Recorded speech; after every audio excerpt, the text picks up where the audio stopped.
Revolutionary like I'm Huey Newton. Che Guevara when them bullets start shooting. Hello comrades, and welcome to another episode of Communism for Beginners. And this time we're gonna discuss Foundations of Leninism Chapter 2, Method of Leninism. So if you haven't read that yet, I recommend that you do. If you haven't watched the previous episodes of this series, I would recommend you do that.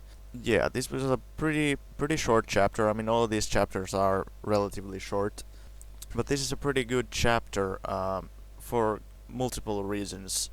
First of all, like, one of the reasons why I like this chapter is because it references a lot of other books. So actually, like, when you're looking into like trying to learn some communist and Marxist theory, the way I usually do it, I read stuff, and then when I'm reading stuff, they usually refer to other stuff, like there's quotes and stuff from other books, and then after I've read one thing, I usually check the footnotes and then try to read all the other stuff that's mentioned in the footnotes.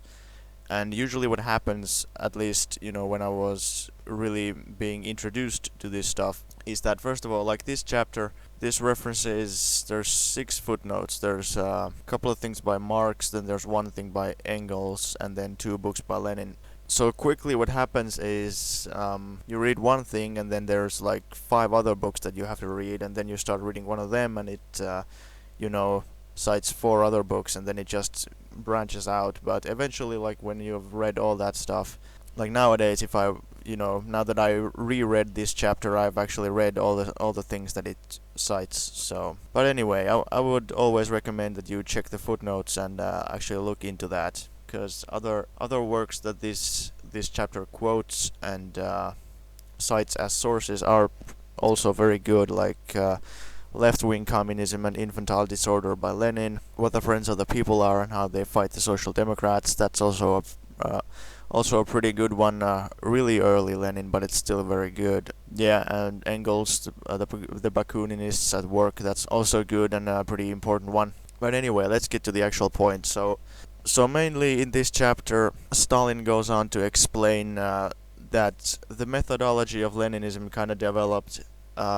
as a struggle against the opportunism of the Second International. So I wrote a couple of things down as I was reading this. So liquidationism, that was the phenomenon in which certain people advocated the idea of liquidating the illegal party apparatus, the underground apparatus, because remember, there was no political freedom in the Russian Empire. So, and it's pretty funny, like I was reading Collected Works of Stalin Volume 2, I think, and at the end there's like a biographical thing where it explains the major events that happened in during the volume, because like the second volume is like years 1912 to 1917 or something, and it explains the important stuff that happened in those years. And it's like Stalin is like arrested and sent to exile like 4 times, and then he always comes back, and it was kind of funny. He's sent to exile, he escapes almost immediately, then he's like, Lenin sends him a letter like, you gotta come here to St. Petersburg to do, or Petrograd, to do something. He goes there, he does something, he's arrested, he's sent to exile, then he escapes again. But actually in the end I think he was in exile, right, like under really tight security for 3 years, like 1914 to 1917, I think. But anyway, I'm going off topic. So, liquidationism, the idea that you would like get rid of all the illegal means and just pursue purely legal forms of action, like parliamentary politics. And there was a certain group or certain tendency called the legal Marxists, who Lenin also argued against, especially in his earlier works. Like I mentioned, What the Friends of the People Are and How They Fight the Social Democrats, that in that book, and some of the other ones that he wrote really early on, that's from Volume 1 of his collected works. All those Volume 1 things are kinda different from what you might be used to if you're reading Lenin, because there was so strict censorship. They had to use certain language, like it says in the book that where Lenin wanted to say Marx, he said certain prominent German economist, and when he wanted to say Marxism, he said his doctrine or something.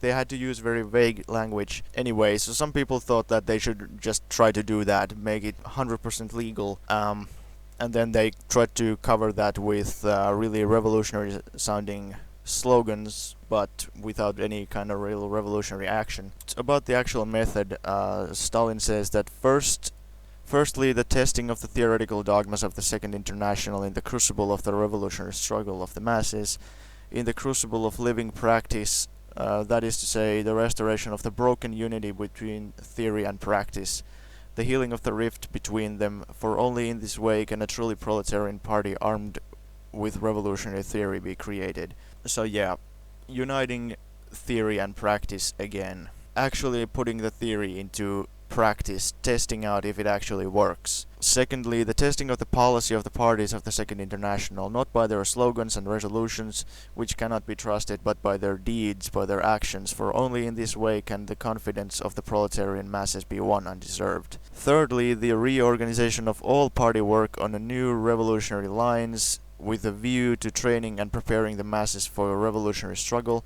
for only in this way can the masses be prepared for a proletarian revolution. And fourthly, self-criticism within the proletarian parties, their education and training on the basis of their own mistakes, for only in this way can genuine cadres and genuine leaders of the party be trained.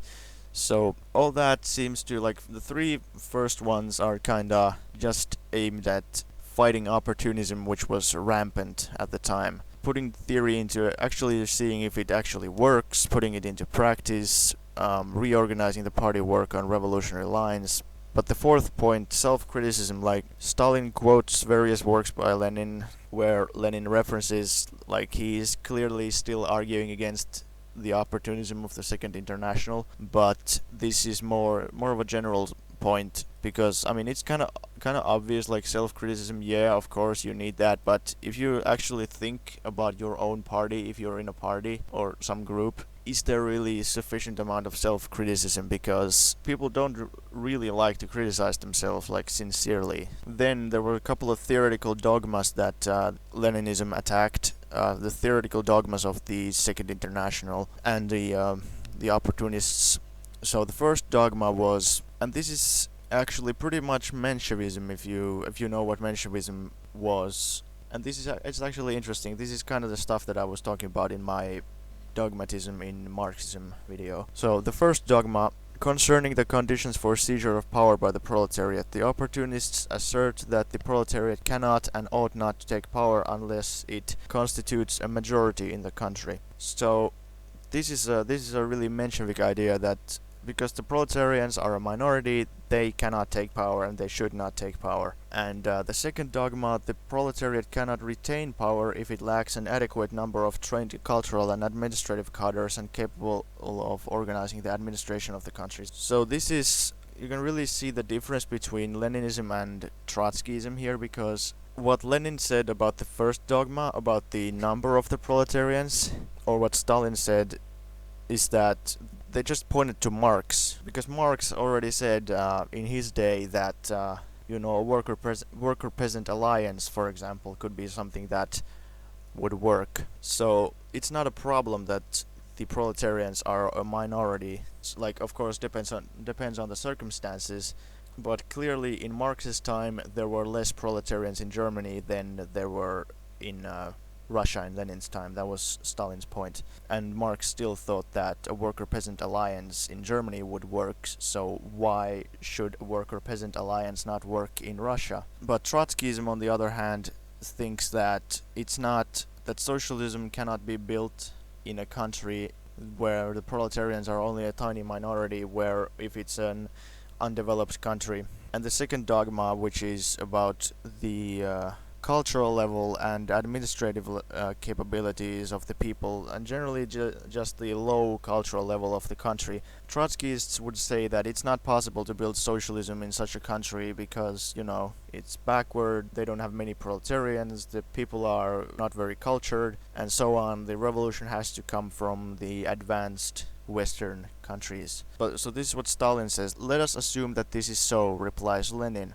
But why not turn it this way? First take power, create favorable conditions for the development of the proletariat, and then proceed with 7 league strides to raise the cultural level of the laboring masses and train numerous cadres of leaders and administrators from among the workers. Has not Russian experience shown that the cadres of leaders recruited from the ranks of the workers develop 100 times more rapidly and effectually under the rule of the proletariat than under the rule of capital?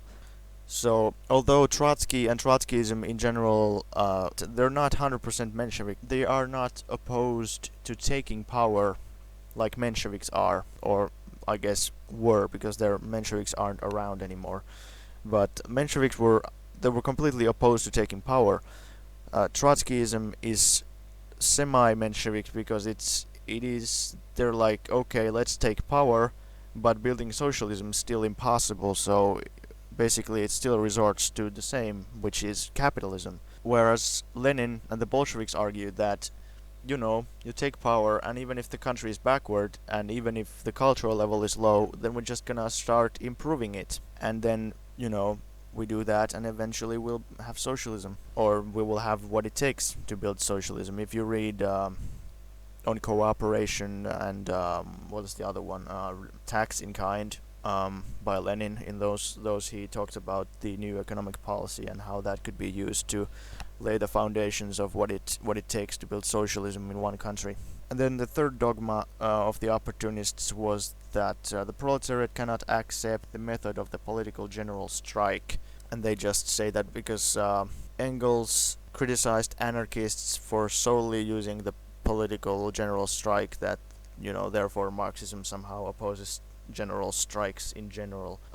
So that was just another aspect of liquidationism again, that they would go so far as to say that even political general strikes are wrong, that you should just vote. And to justify that, they said stuff like, it's gonna disrupt the economic life of the country and whatnot. Like who cares? Like Stalin said, like if there's gonna be a revolution, and right before the revolution you have a general strike, and then you use that to like rally the people around the party and prepare for a revolutionary situation. It's not like you're gonna care about the disruption of law and order and normal economic functions of the country. But anyway, yeah, that's the chapter about methodology and method. Good chapter.